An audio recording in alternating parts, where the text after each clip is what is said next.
Oh, g'day guys, it's Matt here again. We're at the start of the week again and had a bit of rain, so the dozers aren't going today, but yeah, hopefully by tomorrow they should all be firing back up again. I'm just heading over to the sprayer to try and find this short. So in the last video I mentioned that we had a short in the park and neutral switch circuit, so the fuse keeps blowing whenever I take off, and I can't fill up the tank because yeah, you need to have this in neutral before you can use the pump out here to fill the tank, just a safety feature. So yeah, I've got to find that out, otherwise I've got to keep putting fuses in every time I fill up, so it's just quite annoying. What I got here is an old fuse, so that's actually a blown fuse, so it's no longer connected in the middle, and on the other end I've got a headlight globe, so it's about a 50 watt or 55 watt globe, and what that does is I put that in there, and when there's a short this will glow bright. When there isn't a short, it will probably just be a dull glow or nothing, depending on what is running off that circuit. So it's a very handy way, because what you can do is you can have someone watching this, and you can go around and wriggle all the wiring, and if it flickers or if it goes really bright, you know where to start looking. So what I'm actually going to do is I'll just leave this here, and that way I should get an idea when the fuse would have blown. This will light up, so if I'm going over rough ground or whatever's happening, or I flick a switch or whatever and that lights up, it'll just give me an idea of what's sort of going on. This will only draw about 4 amps or so, this globe, so 4 or 5 amps, and that won't melt any wiring or anything. So it's yeah, quite a safe way to do this without having to put a fuse in every time I want to fill up. Righto, here we go guys. That's what it looks like when there's a short.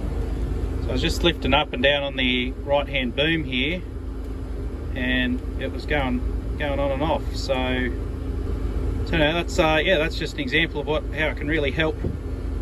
Yeah, just find where the issue might be. So yeah, I'll be looking at all the pivot points and where that moves up and down, what wires possibly could be rubbed there.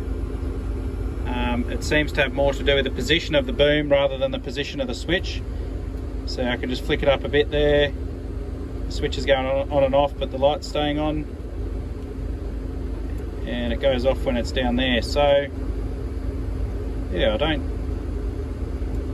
I'll have to look into that, but yeah, that's a good head start at least anyway. So yeah, it's coming up to the end of the day again, and yeah, I still haven't got around to fixing this short. I had a bit of a look this morning, couldn't find anything. I was wiggling wires and yeah, just doing all of that, and yeah, couldn't come up with any conclusive find. So I'll probably be having another look at that tomorrow, and yeah, just hope for the best. Well, we're here at the quarry this morning. There's a bit of a road around there that's a bit wet and boggy, so we're just getting a bit of rock here and yeah, putting it in the truck here and just dumping it there to level it out. Just so yeah, we've got a road train going through there and got bogged yesterday, so trying to just yeah, get that wet patch all under control. So yeah, the old man's learning the ropes in the excavator, and yeah, we'll hopefully get this done fairly quickly. So yeah, this is the sieve bucket we have for the excavator, so that's going to be handy for down at the development block. We're going to yeah, pick up the rock piles that were from the rocks that were in the paddock, and that way it'll sieve out a bit of dirt. This is the crusher bucket we got for it, and you can see over there, you can see that those piles there are from the crushed rock, so it's all about that big, and that's the stuff we were crushing. So that's anything from that size to the size of a football. So yeah, it works quite well, fairly slow in some ways, but yeah, it's well worth it. Just it's a nice size for yeah, causeways and things. It's not too hard on car tyres, and because it's a bit smaller. So yeah, it's yeah, nice rock, all of this for causeways, so it binds together fairly well. And when there's a little bit of dirt in it, you can see in the back of the old comma here, there's yeah, there's a bit of dirt in it, so that binds together quite well as a road base. But yeah, obviously some of these rocks are a bit big, but yeah, it does pack down not too bad. Yeah, so the grand plan with this excavator is soon I think we're going to take it down to the development block with all those rock piles there that left it from the rock picker, and even just pushing up with the dozer. We're going to use this with a sieve bucket on it to pick them all up, put it in the dump truck, and then take them and stockpile them somewhere, just to get them out of the paddock, and yeah, so we don't have to keep going around them and that. So that's the grand plan. Yeah, so this is the first excavator we've actually had. It's good to finally have one, and we're finding many different uses for it. Just back here at the sprayer, I'm going to have another bit of a look for the short in here. So I'm actually using this. This is a thermal imaging camera, and I've had I put a bigger bulb in the short light. So that's been just running for an hour or so. And yeah, so it's just been putting about maybe 10 amps through the circuit, and obviously it's shorting out through wherever the short is. So what that does is that'll heat it up, and hopefully with this I might be able to see either a hot spot or find a wire that is warm, and that way at least I know that's the circuit, and trace it that way. But we'll just see how we go. That's it there, I believe. You can see that yellow dot in the middle. That's yeah, it's only, well, you can see on the scale there, it goes from 10 to 18 degrees Celsius. So it's not hot, but it's warmer than everything else. So that there is that plug just there. So I can actually feel that it is a little warm. So I reckon more than likely there's a zip tie there, and it looks like the wires curl around there. So these sort of valve bodies and things that are attached to pumps, they vibrate a bit, so over time they can wear through when you zip tie stuff to it. So I'll pull that off, have a look. I reckon that's where our problem is. There we go.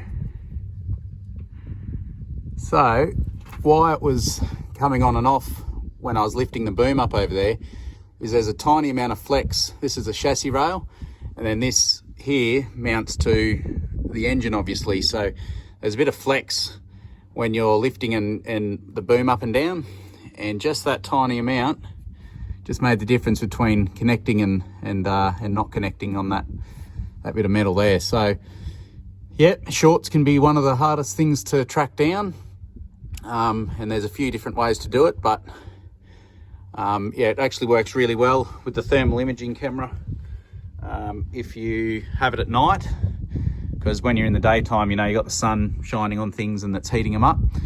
So yeah, if you have it at night and you only power that circuit, often it can be a real quick way of finding it. But yeah, obviously thermal imaging stuff isn't cheap, but it's also handy if you yeah, want to find a misfire on an engine or something. You can just look at the exhaust manifold temps. So there's a multitude of uses for it. And yeah, so that was actually a handy thing to have. We haven't had that one long, so that was good. Yeah, so I just cut them off. So yeah, this explains also why the park light was coming on the dash. So when these would short together, it would bring the park light on, and then it would buzz saying that you're moving while the park brake's on, which the park brake wasn't on. But yeah, so it'd short together and do that. But when it was, the power here was shorting onto the frame, or shorting out to earth there, it was blowing the fuse. So that's why one problem can do two different things. So yeah, that confused me for a bit, but I'm very thankful that I'm able to sort this out. So I'll just yeah, cut them and put some new pins on and get it sorted. So yeah, the other job today is this alternator. So I've actually got the same ute as the old man there, and the other day I had to replace mine with a new one because the rear bearing had worn out, so it was a bit noisy. And yeah, so I just didn't have the time to order bearings, get them in and fix it, so I just put a brand new one in. And yeah, thought I'd keep this one as a spare. But then about a week later, Dad's ute here started making noises in the bearing, and it was the same bearing. So yeah, I've ordered the bearings, and we're gonna do up this one, and then I can just swap that straight over with the other one. So yeah, then when I get a chance, I'll do the one that's in there up, and then it can be a spare again. So yeah, it's not too bad here. I haven't cleaned it really properly, but it's just going to get dirty again. But yeah, you can see the brushes in there. I've still got a fair bit of length, so I don't need to worry about that. And yeah, should be good to go. So that's sort of one thing I did a lot of when I was doing the trade as an auto electrician was, yeah, starters and alternators. So sort of something that doesn't happen a lot now because things just get swapped out for new ones.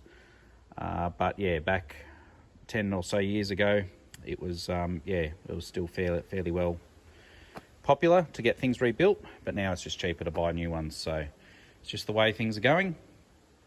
But yeah, it's still good to know how to do it and fix them up.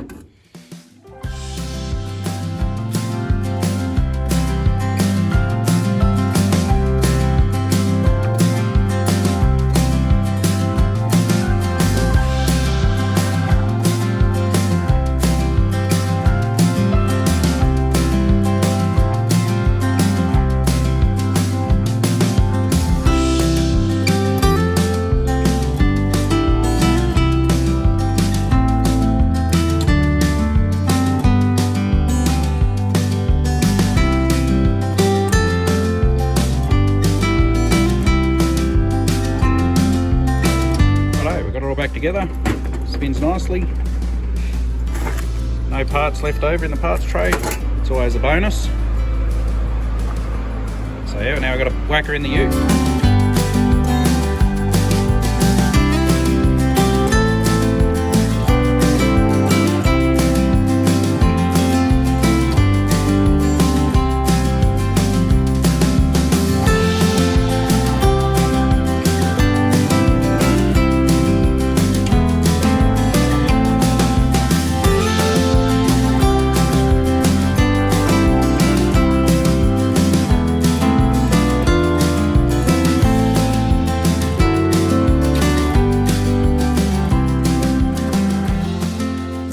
That's one job done.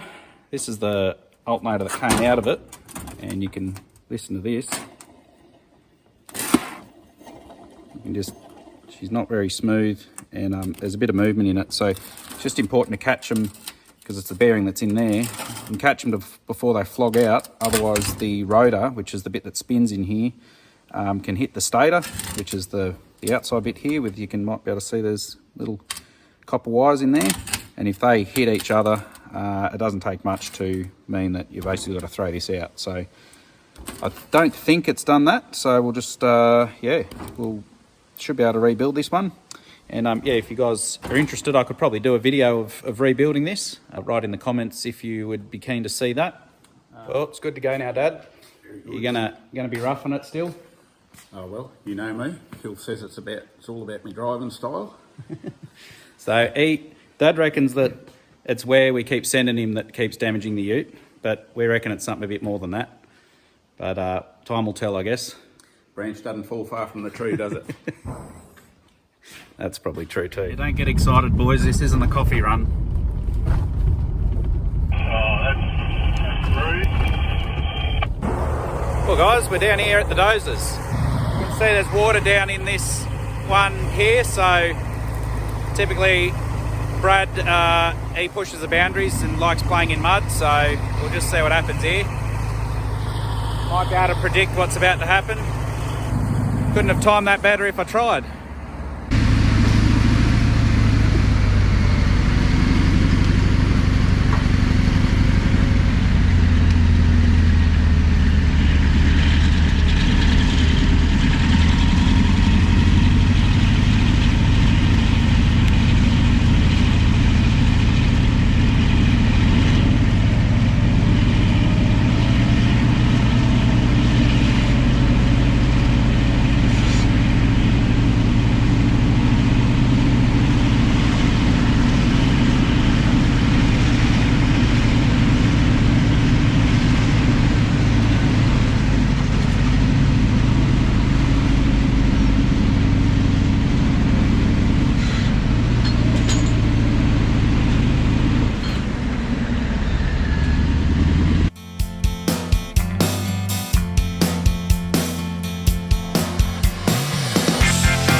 drive out of it forward, you know.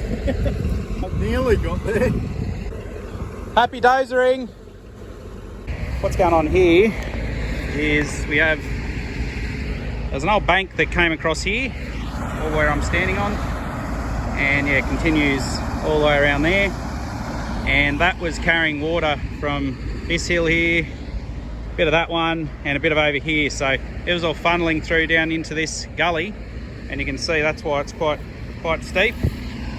It's yeah, it's just a fairly deep one, and it's still wet in the bottom because it's so sharp and steep. Can't just get the dozers straight in, because yeah, then they'll get into this spot down here and just get stuck. So what they actually got to do is fill it in first. You can sort of see that's what they're doing over there. They're filling it in and then digging it out. So it sort of seems like an unproductive way to do it, but it's actually sort of no other way. Otherwise we'd be getting stuck a lot more. And yeah, we're just thankful to have both the dozers here, because doing this sort of work, if you only had one, you probably wouldn't be able to get a lot of this done, just because it'd be too risky to bog it all the time. So it's yeah, getting through it.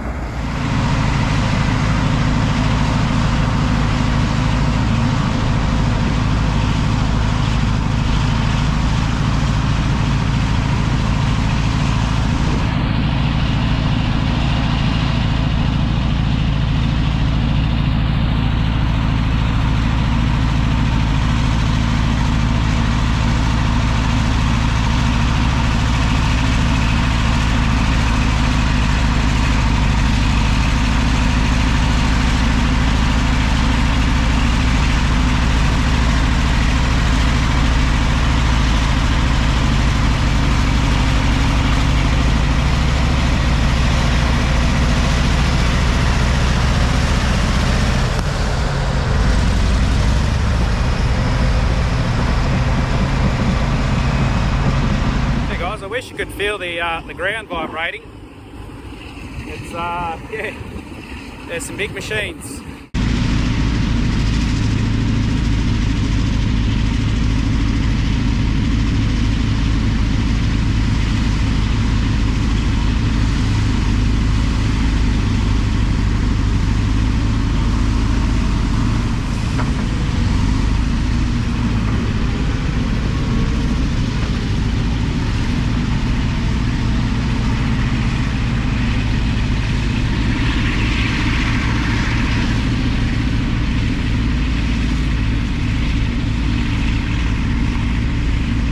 Yeah, so none of us are really natural in front of a camera, as you can probably tell.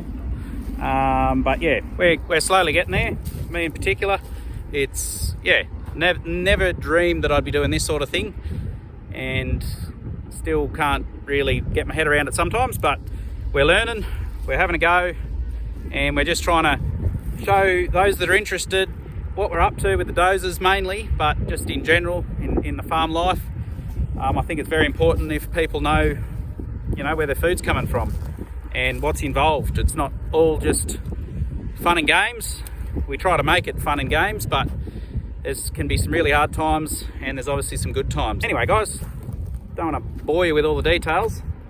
I better let these guys get back to it, and I actually don't know what's happening for the rest of the week, so it might be the end of the video here. But as always, guys, hit the like, subscribe if you haven't already. And we're now on Instagram and Facebook, so follow the links in the description, and we'll catch you in the next one.